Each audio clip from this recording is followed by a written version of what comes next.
Hello అండి, welcome to my channel. ఇది రాగి రొట్టి పార్ట్ 2 అండి. మీరు పార్ట్ 2 అని చూడలేదా? ఛానల్కి వెళ్ళి చూసేసేయండి.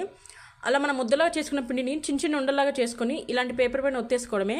ముందుగా ఈ పేపర్ తీసేసుకుంటున్నాను. ఈ పేపర్ మనకి సూపర్ మార్కెట్లో అనే షాప్లో ఇలాంటి షాప్లో దొరికేస్తుంది. ఫస్ట్ ఆ పేపర్ పైన కొంచెం ఆయిల్ వేసేసుకొని ఆ ముద్దలో పెట్టుకొని మనం చేతికి కొంచెం అలా ఆయిల్ అప్లై చేసుకొని చిన్నగా ఒత్తేసుకోవడమే. కొంచెం పల్చాగా ఒత్తేసుకుంటున్నాను నేను ఇక్కడ. కొంచెం లాగా ఒత్తుకుంటే ఏంటంటే రోటీ సరిగ్గా కాలదు. సో దీన్ని మనం స్టవ్ ఆన్ చేసి చపాతీ ప్యాన్ పైన వేసేయడమే. అలా చపాతీ ప్యాన్ మీద వేసేయగానే ఒక 10 to 15 సెకండ్స్ లోపల మనకి పేపర్ విడిగా వచ్చేస్తూ ఉంటుంది. చూడండి, ఈ వీడియోలో చూపించేస్తున్నాను. చూడండి, అలా డ్యాబ్ డ్యాబ్ చేయగానే వచ్చేస్తుంది. పేపర్ని ఈజీగా తీసేయచ్చు. తీసేసినాక మనం 2 సైడ్స్ కాల్చుకేసుకోవాలి. అంతే అండి, చాలా ఈజీ అండ్ హెల్దీ రాగి రొట్టి రెడీ అయిపోతుంది. ఇంతే అండి రాగి రొట్టి. మీ సైడ్ ఎలా చేస్తారో కమెంట్ సెక్షన్లో నాతో షేర్ చేసుకోండి. Thank you for watching.